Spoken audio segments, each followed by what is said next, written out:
How do you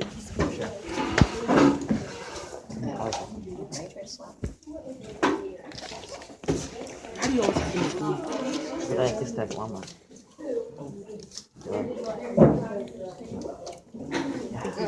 Oh, wow. Yes, it is. Buttered spikes for lunch. And he's throwing out my jacket. Exactly. Oh, wow. I'm just kidding. They asked me for The bell!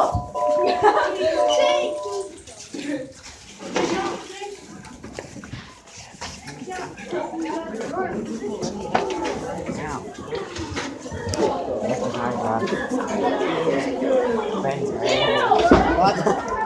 That's the night that friends feeding me. Okay.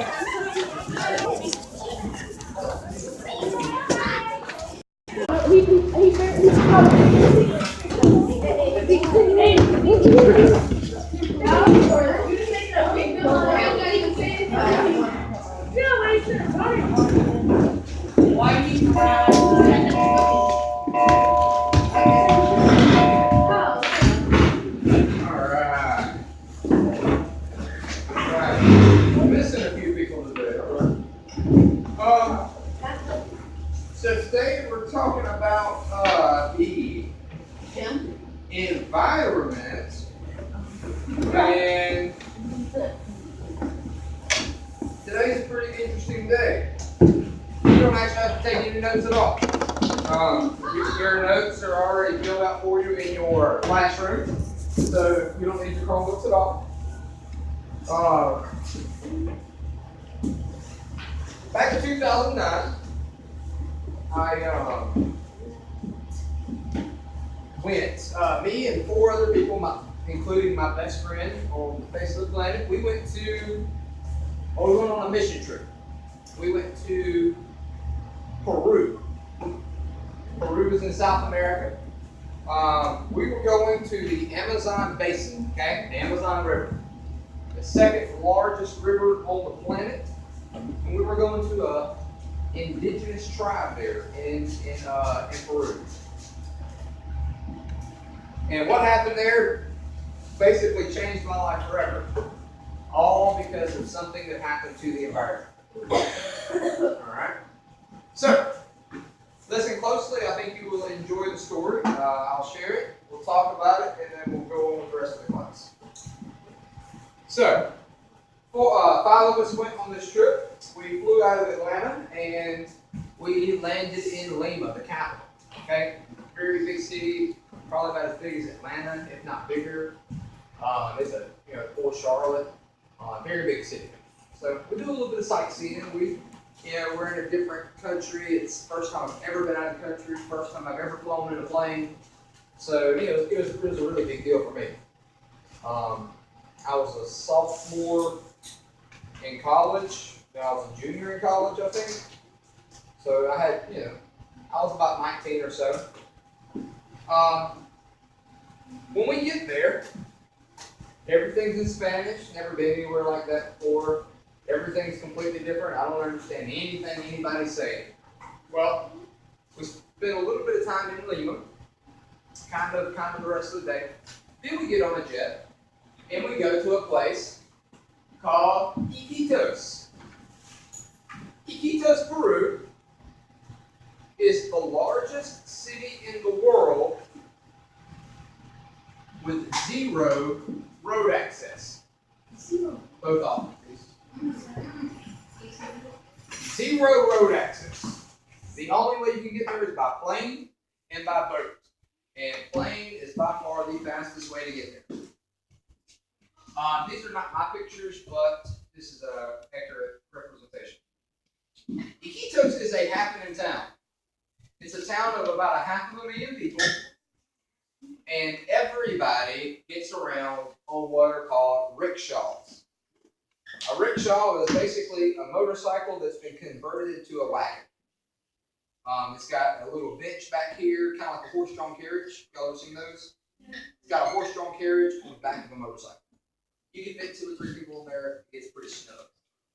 Everybody has a rickshaw. Okay, everybody's looking to pick up somebody in a taxi. The city is bustling. There's vendors of food everywhere. They're all, everybody's selling stuff.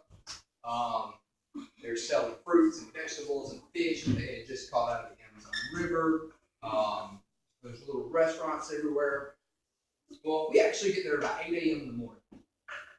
It feels like dinner time, but it's actually breakfast time, which is kind of weird. So we eat at a restaurant called the Blossom of Texas. We're in the middle of the Amazon jungle.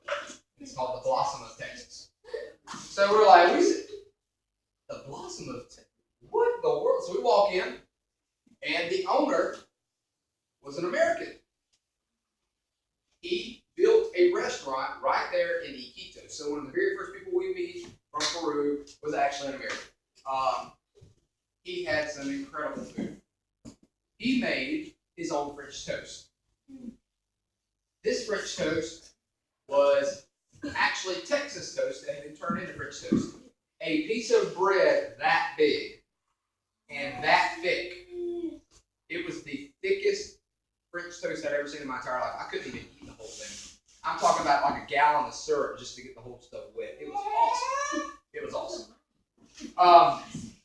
Texas toast, sorry. It was really cool. So that was one of my first experiences there. It was really cool. So we're like, all right, what other Americans are we going to meet here? Well, we spend the rest of the day sightseeing. We just do a little bit of shopping, buying some. There's a soda there called Inca Cola. It is the Coca-Cola of Peru. It is awesome. It's like a banana flavored soda. Has anybody ever been to World of Coke in Atlanta? Try it. If anybody ever goes, buy Inca Cola. Sometimes they sell it at Publix. Just buy like a 2 liter of it, $1.50, whatever. Try it. It's really good. It will surprise you. It doesn't taste like a banana, but anyways, yeah. So let me continue. We spend the day, just we're being as touristy can be. We go, we do a little excursion one day where we are that evening where we go out and we check out these like endangered species.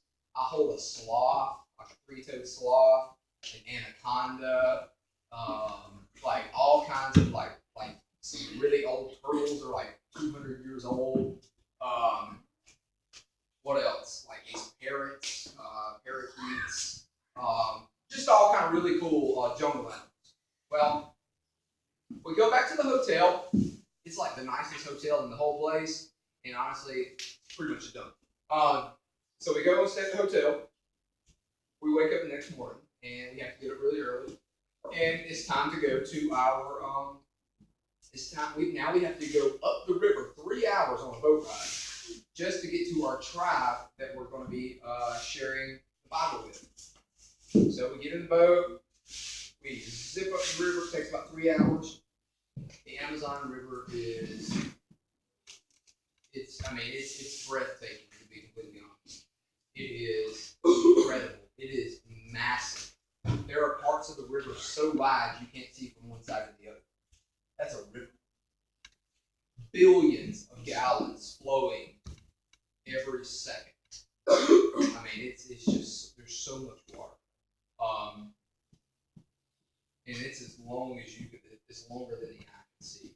So we're going up the Amazon River, and we have to get off the Amazon River and get on the Black River, which is a smaller river coming off the Amazon. The Black River is called the Black River because of the trees that grow on the Black River, the roots release what's called taric acid. Taric acid turns the water black. So that's why it's called the Black River, because it literally turns the water black. Well, it's nothing you want to swim in, piranhas, stuff like that. So we finally get to our tribe. We pull up. It's the wet season. Okay. The wet season in South America is very wet. Sometimes it will rain for days and days and days straight. Okay. About 95 to 100 degrees.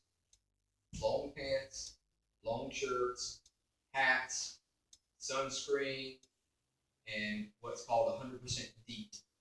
100% DEET is basically bug spray, but the strongest bug spray you can possibly buy. Okay. We're covered in this stuff for 4 days straight. No baths, no new clothes, no clean clothes, and you're always wet, nasty, stinky, and terribly, terrible. Okay. Okay. Just imagine that. It's terribly uncomfortable. What we have to eat when we're there are MREs. Y'all know what an MRE is? It's called a meal ready to eat. It's what the Army and Armed Forces use. It comes in a little brown package. Rip it open. It can be lasagna, spaghetti, PB&J. It's got like 4 courses in it, like a little snack. You got maybe a drink packet, a main course, and a little like a cookie for dessert. We bring it up for 5 people for 5 days. So 5 times 5 is 25. We bring 25. All right, that's all we got. Okay. Well, no, I'm sorry. We bring 2 for each day, so we have 50. We have 50 in all. It's a lot. Yes, it's a lot of food. But that's all we have. No more, no less. Well, keep that in mind. We get there. We meet the people. They have a governor. The governor lives in a hut by himself. Okay, or with him and his son. And a girlfriend / wife. I never really figured it out.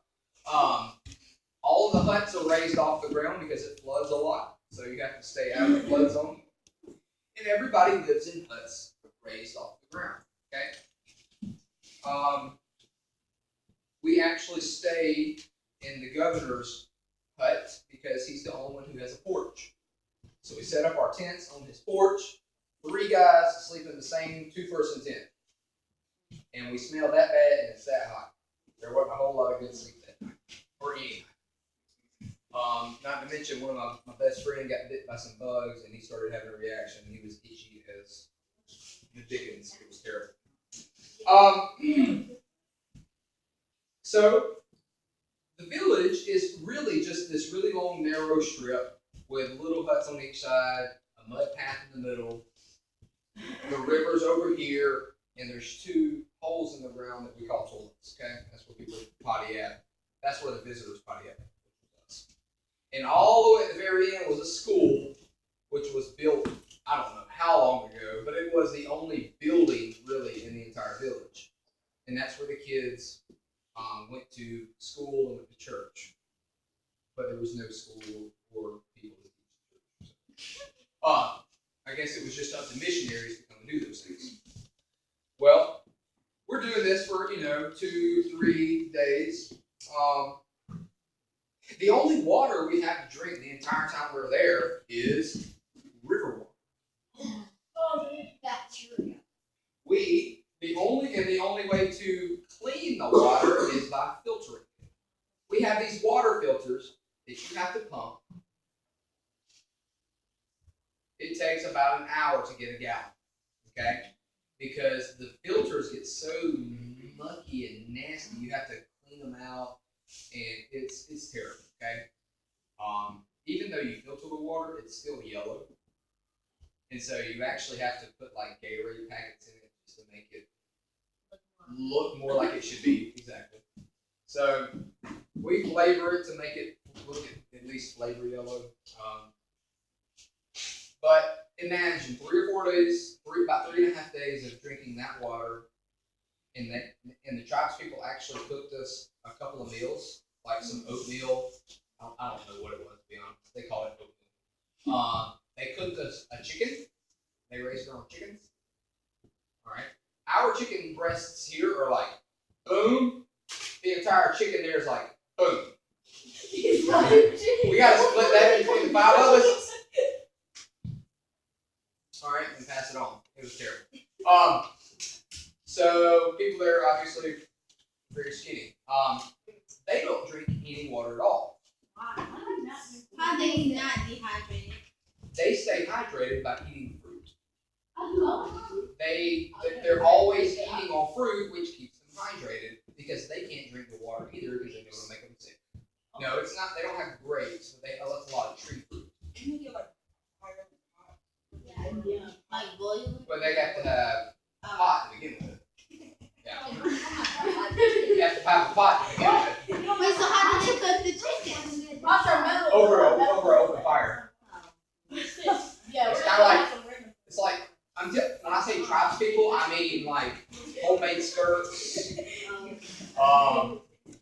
donated t-shirts they've had probably for 15 years, like the same t-shirt every single day. You use this for a vacation?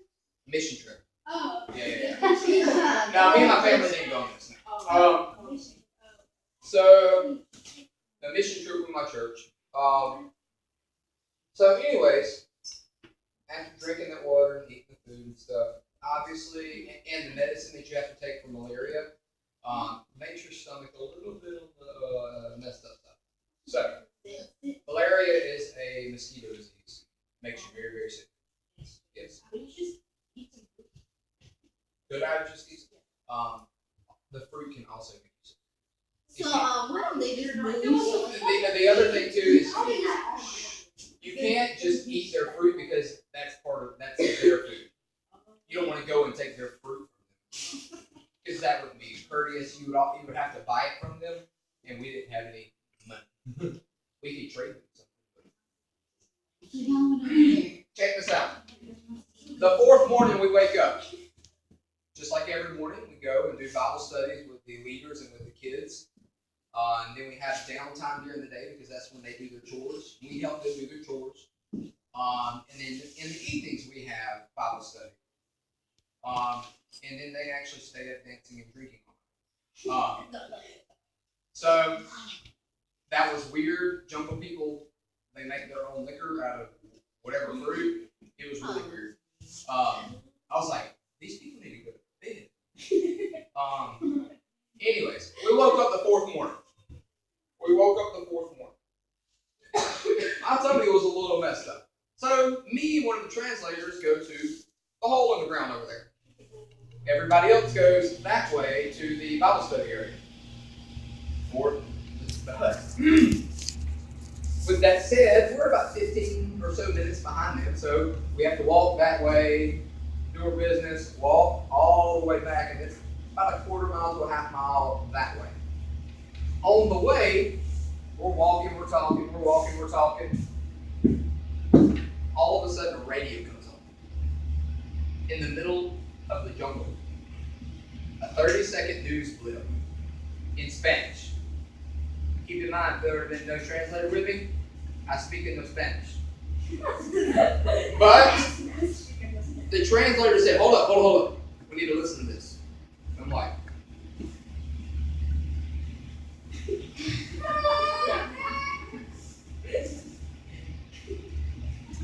okay, all right, let's go. So we keep on walking. We get there.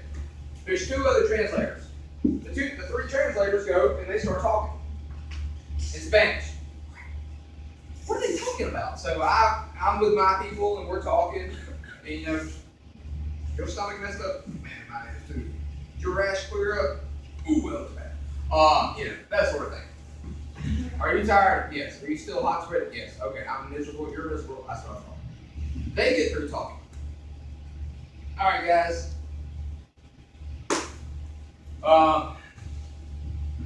We have a situation. Okay.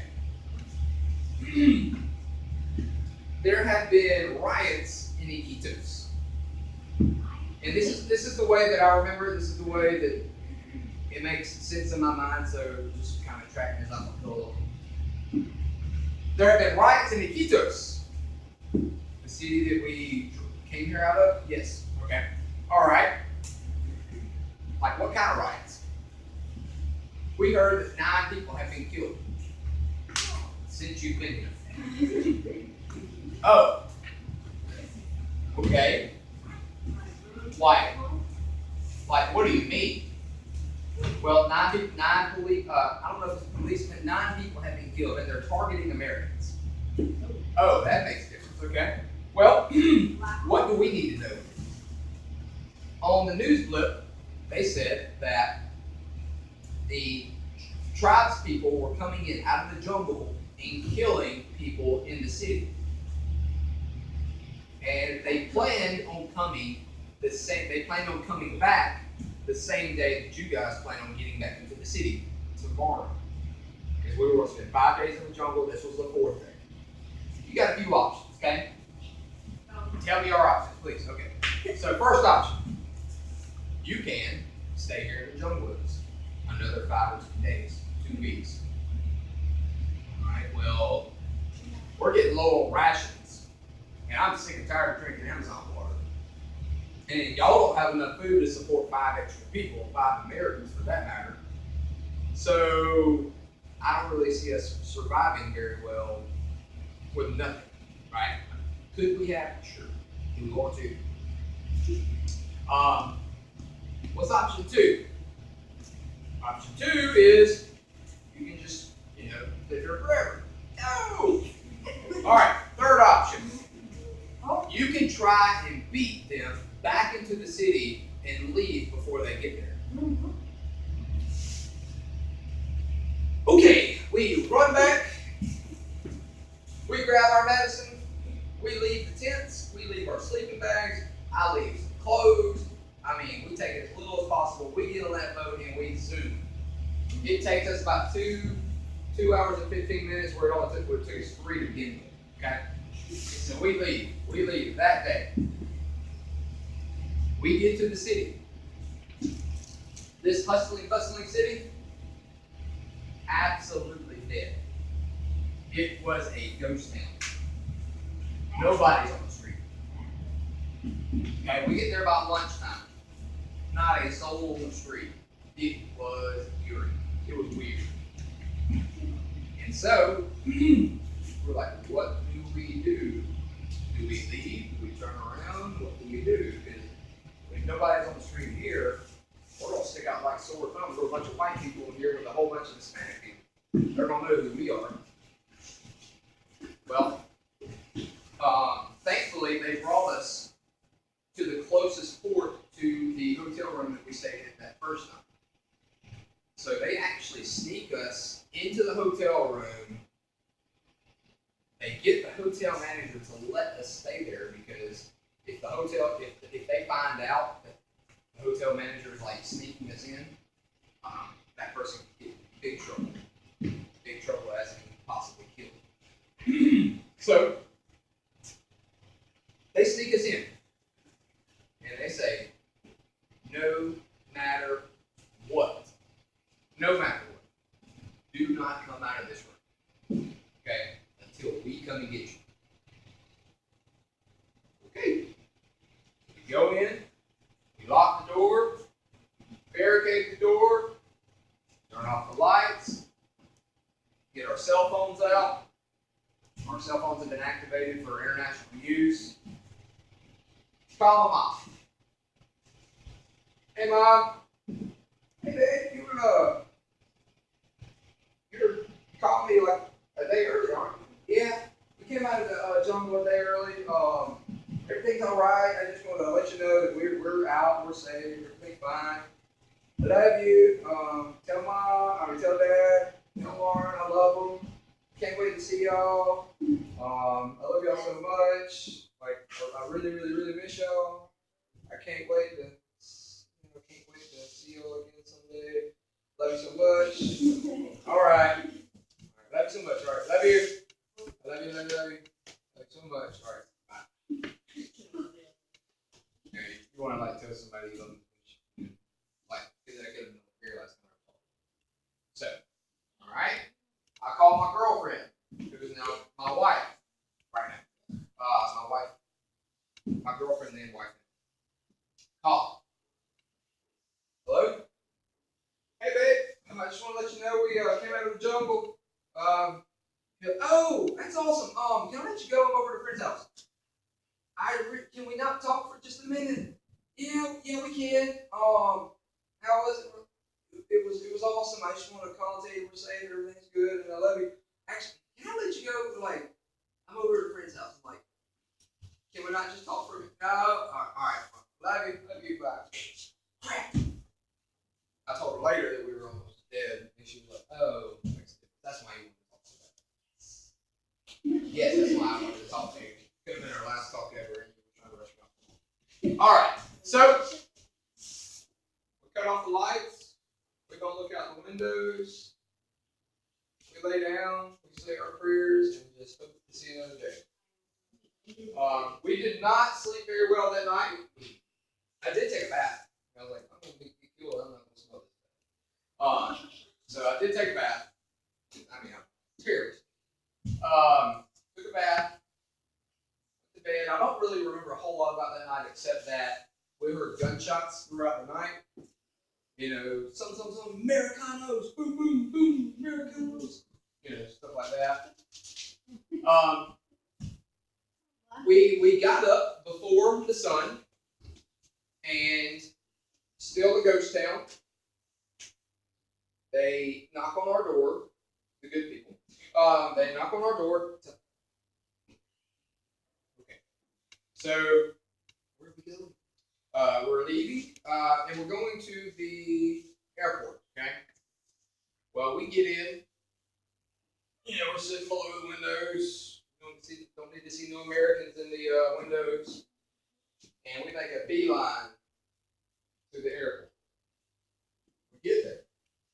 Well, a jet comes in about the time we get there, and the next flight is like within an hour or something like that. We barely made it. And so we say, "Hey, y'all have any open seats on this flight?" Yeah. All right. We have tickets, but they're for tomorrow. Okay, good. All right. Well, can we use these tickets for today's flight because you have open seats? No. Do you know what's happening in the city right now? Yes. Well, can we get on a plane? No. You take Visa. Thousands of dollars later, they let us onto the plane. Dirty business. Real dirty business. So they let us on the plane, I guess for the safety of our lives. I guess they didn't really care if we were dead or not. They just wanted the money. Lo and behold, I'm here today. Question is, why did me and my 4 friends almost lose our lives in court? Okay. Yes.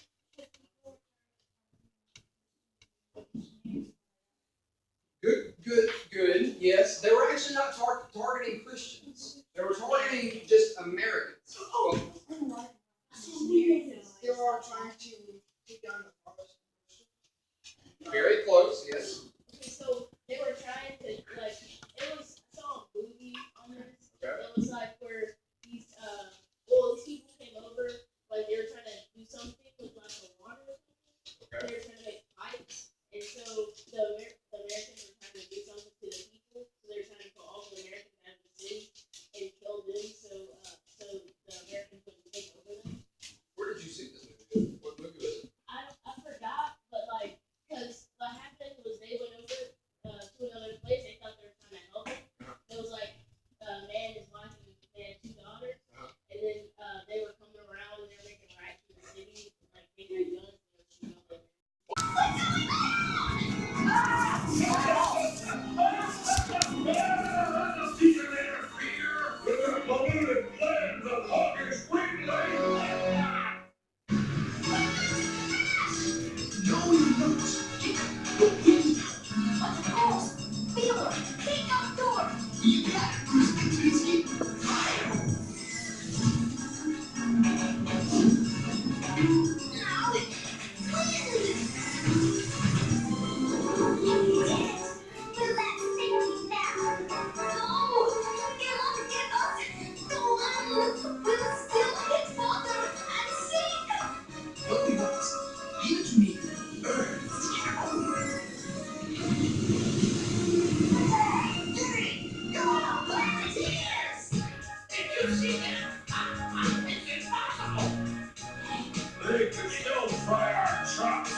We must combine our powers.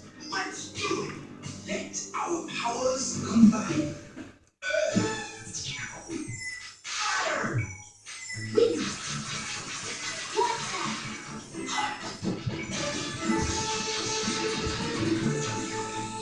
Your powers combined. I am Captain Divine.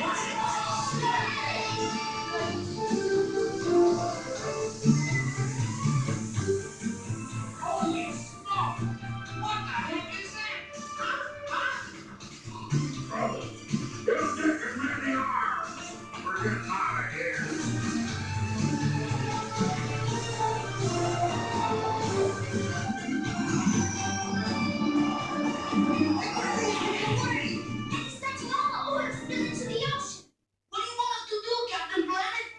Your rings are temporarily useless while I'm here, but I am your powers combined and magnified. For now, I'll handle Greedly in the spill. You can help those animals. Right. Go! Now, the first order of business is to put all this oil back where it came from.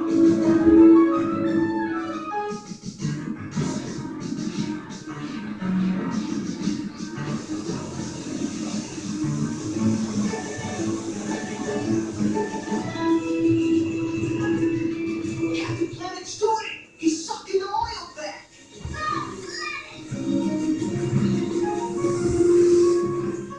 There. Now to seal it off.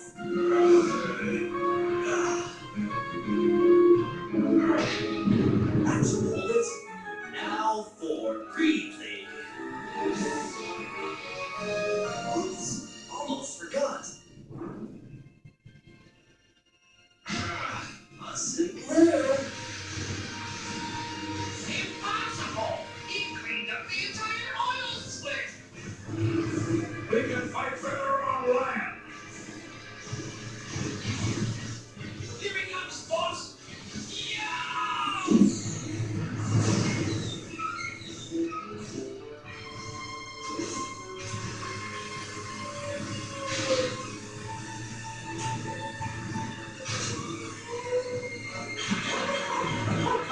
Come on, guys! That tickles! The drill don't keep its cracked out! What enough fun. There's trash to take out.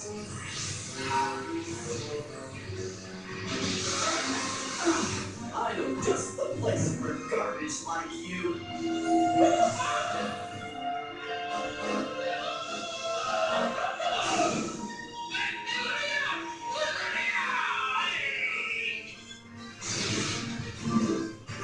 How for you, Greedly? I don't think so, hero. If I can drill you, I'll waste you with some toxic waste.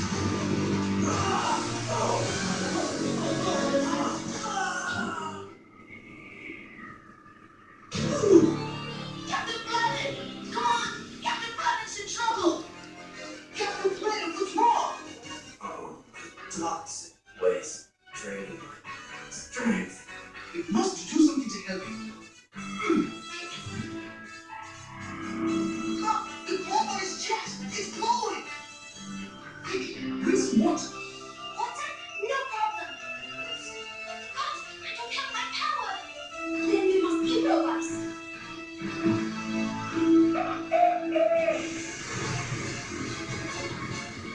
Look out! Freaking starting to turn the machine around. And it's coming right towards us. Quick! We're gonna knock over here and protect Captain Planet.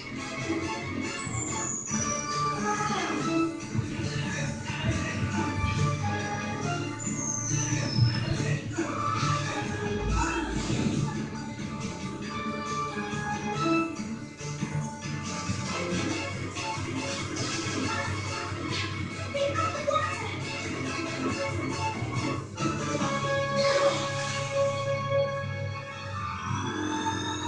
It's working!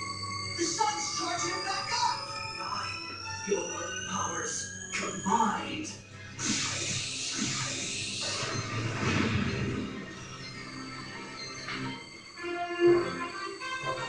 I feel like a brand new hero. You are? Yeah.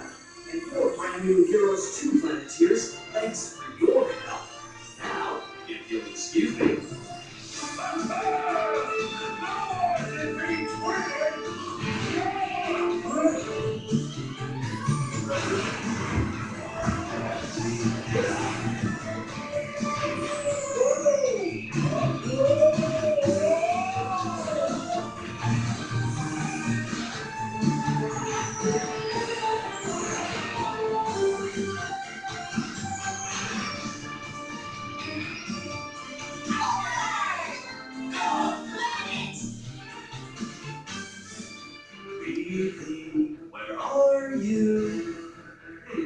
He's gone. No one gets in the way of harsh breathing. I will be back, Captain Planet. It's good that Iridium was stopped. Yeah, but I've got a feeling you'll see him again. And when you do, call me. Alright, what now, Captain Planet? My work here is done, but yours is just beginning, Planeteers. And remember, the power is yours.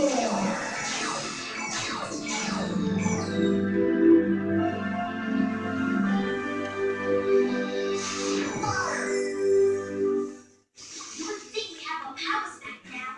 We need them to clean up all this mess. What?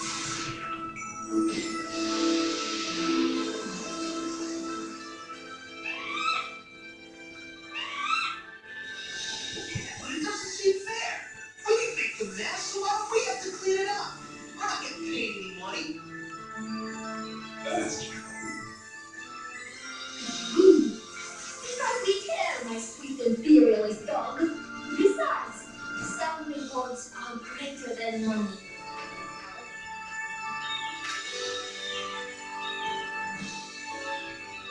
Right? Yeah, I guess. Whoa, come on, that tickled.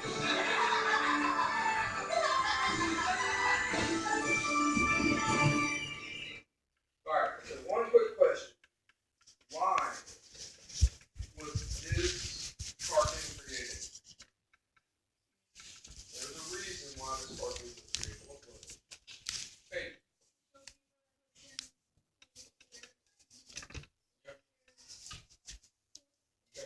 So, To show that I think last one that was like if you work together, anything is possible and one particular thing, like if you combine together you can work towards things with your own. Kyle? So it's like heads and maybe like some Yeah. like something like that. Sure.